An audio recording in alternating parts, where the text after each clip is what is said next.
Hello, welcome back to my channel. How are you guys doing today? We're gonna talk about planning with Evernote. I presently have my laptop fixed to Evernote, and before we do that, we're gonna talk about having a book that you can follow along that will help you create and do what you need to do if you don't necessarily want to use a curriculum, or if you're using a curriculum, making sure that curriculum is supplying all the needs that your child needs while you're homeschooling. So I have this book, Home Learning Year by Year, and this is what I first started with. And then I have recently updated to something else that I'm using. This right here gives you all of your regular subjects, great suggestions on books to read, to add on, or to just use for your curriculum. The other book that I have is Everything You Need to Know About Homeschooling, and this gives you more of like answering all of your questions and things, especially if you are new. I would say under 5-6 years homeschooling. You're still new. I'm still new. I share with you because I like to share what I learned along the way. Am I perfect? No, we all are not perfect. So homeschooling is a learning journey, right? Right.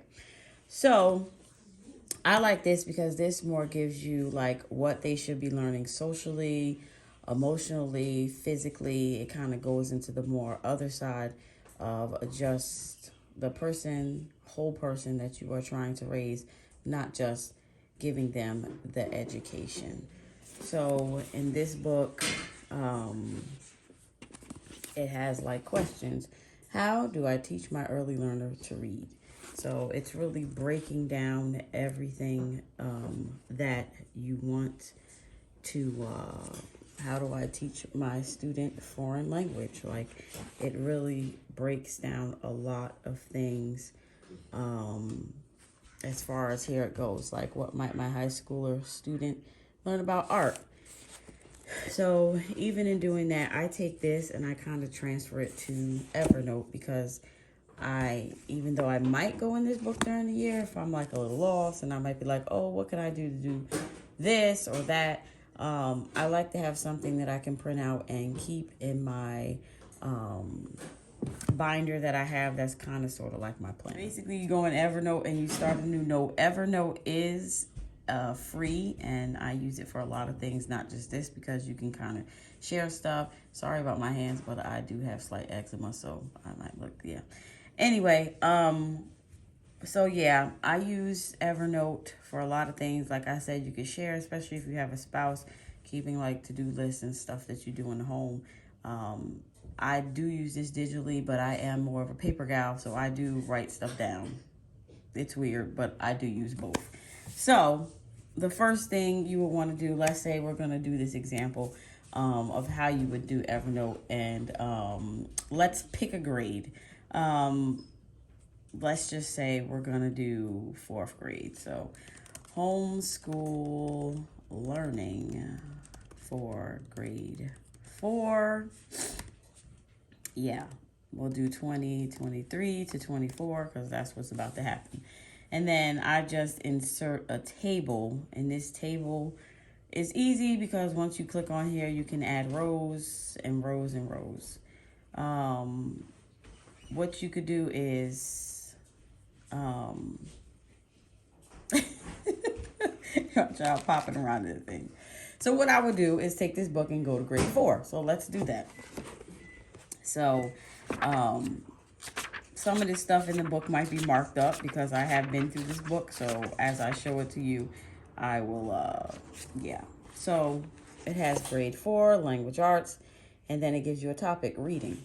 So how I set this up is I basically, I will sometimes color code these things. So I might do orange or whatever. But basically, I will do subject in one of them, what they should know or learn, because sometimes when your child starts the grade, they kind of already know what they're learning. So you could put what should they learn or know, and you'll see why I do that as I go along.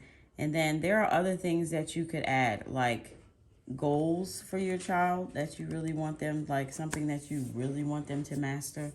And then the list goes on and on. You can add another one, and you could put, especially if you want to build this out to be your own, you could put books, reading.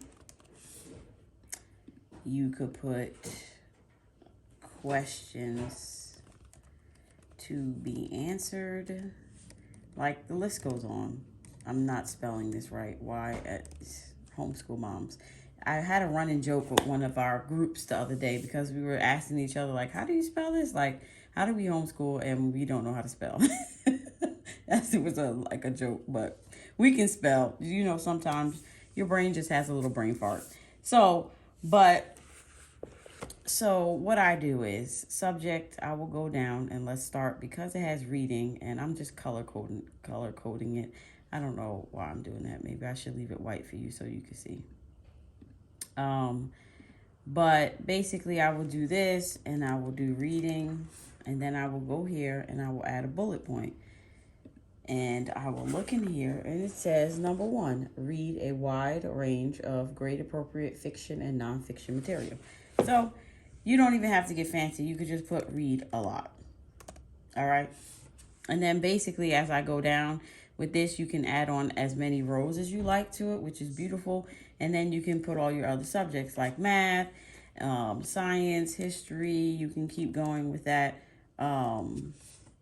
And then the other thing that's cool, as you know, you fill this in, you read along here, like, see, it has book suggestions, The Lion, the Witch, and the Wardrobe. You can put that under. In reading, they're going to read The Lion, the Witch, and the Wardrobe. And I'm not capitalizing this because I'm trying to go fast. So this video is not 8 hours long. This is another note that I did for my homeschool curriculum budget. So subject, curriculum using, price, and whether I already bought it. And then I kind of use colors. When I'm done with it, I kind of mark all of it out. And my list is long, believe it or not, for next year. I kind of overplan and then I reduce. And I end up not buying everything I have on this list, but I do make a big budget list. I also have one that I brainstorm. So like, what do I want my Mondays, Tuesdays, Thursdays, Fridays?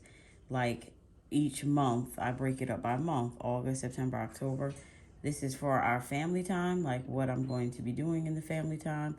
This will probably change too, but yeah, this is what it looks like. And then I have like each of my kids' schedules, because I will make them a schedule eventually to have and to walk around with. So yeah, these are some things that I definitely use.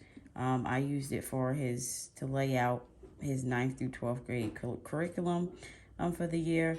Right now, it doesn't really have curriculum. It just has what he's going to take, what I kind of want to cover, and all of that stuff. So yeah, that's it. Back to the 4th grade thing.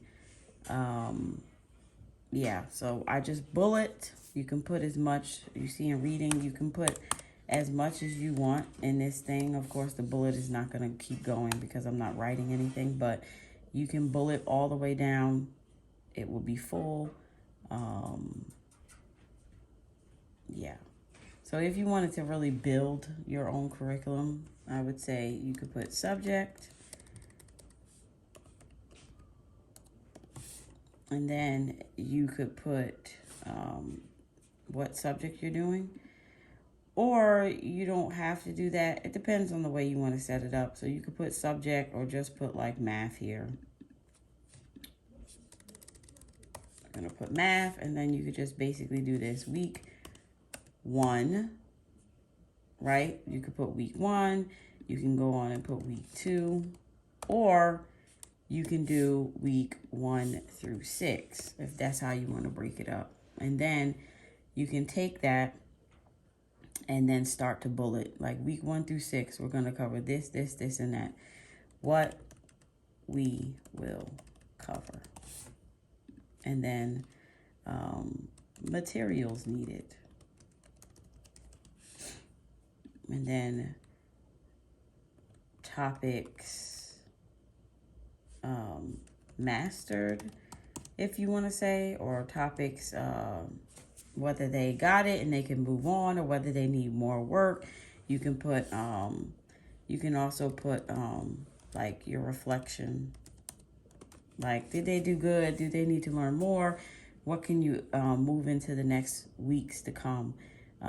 You also can do it the other way around, which is why I did more than one. I was trying to show you more than one chart. You can put math, and you could put weeks 1 through 6 on the top, and then weeks 7 to 12, 13. Am I saying that right? I don't know. So yeah, you could do the weeks on the top, and then you can just go down and start your thing like that. You also can use numbers.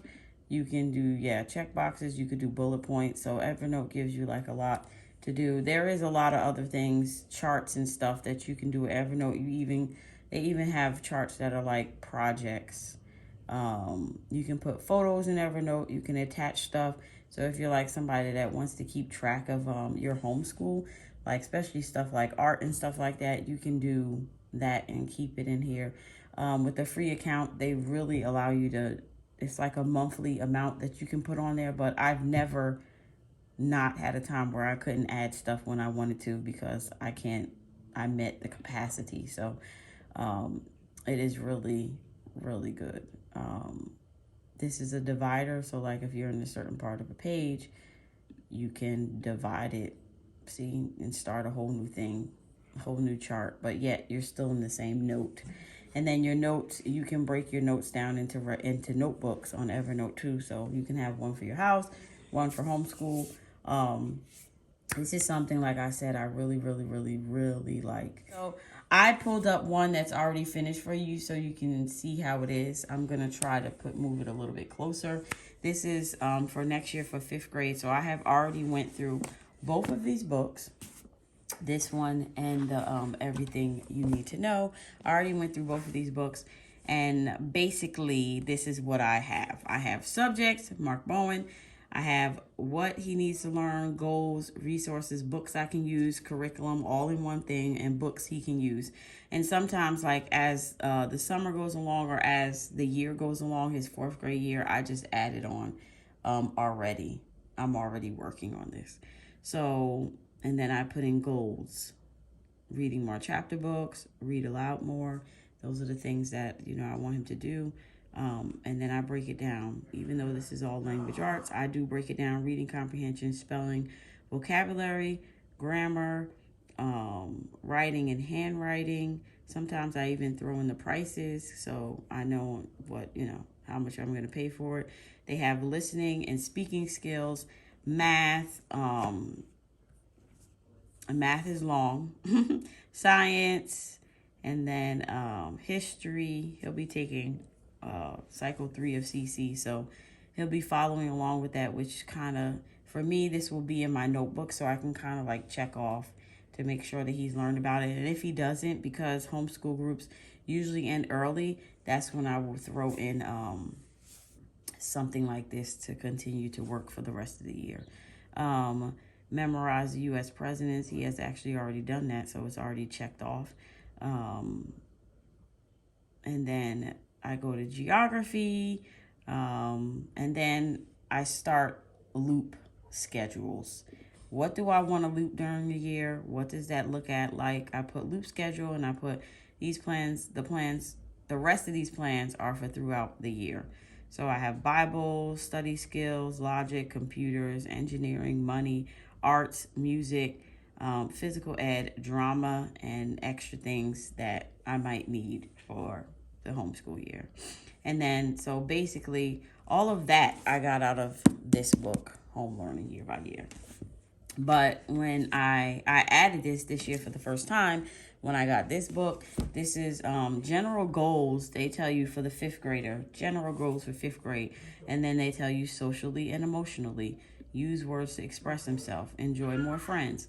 And then this is character, like speak with respect. Practice using a quiet voice. I love these. This is good. Foundational, developmental. They also have in there like if they were, I'll open right to the page. So this is what it looks like: foundational goals, developmental goal, and even advanced. Like if your kid is a little advanced, like what would you be seeing if they're advanced? When I print this out, I will go through and check off the things that he's already doing, but that also gives me the opportunity to focus on what he does need to work on this 5th grade year. So for me, this is a big help when I do this. This is a big help when I do sit down and actually fill this out, print it out so it's in my book, so I know. The other things that I do list underneath are books. And I do this because you can have this app on your phone. So sometimes I would go to the library, and instead of me being like, oh my goodness, what am I going to get you to read? I kind of already have a book list in here. So I could just check whether the library has any of these books, and I kind of just build them. And then also during the homeschool year right now, I kind of just throw things in here. Like I have notebookingpages.com because I was thinking about him notebooking more next year. Like I just throw stuff in. Before I print it out, I do go through and clean it up and make it look, neat. So it's in my planner. This also is good as far as like if you had to do an evaluation or something like that. But also good because especially with like science and history and stuff that you learn on a rotation type basis, you will already know what your child covered. Like even if you go in here and your child only covered these 3 things in life science this year, next year you would already know like, oh, I can cover the rest of these in life science. So this is something good that helps you track. So not only do you not have to go back into the books, I know it might seem like it takes a lot of time, but it's worth it when you think about it because it's really keeping track and helping you to keep track as you're doing it. So guys, I hope this has been a help to you. If you guys do have any more questions, please don't hesitate to drop them in the comments because I will either do a short for you answering the questions, or I will do a whole Q&A on Evernote or show you right here on the computer how to do it if you have any more questions. Guys, I will check you out in my next video. Bye.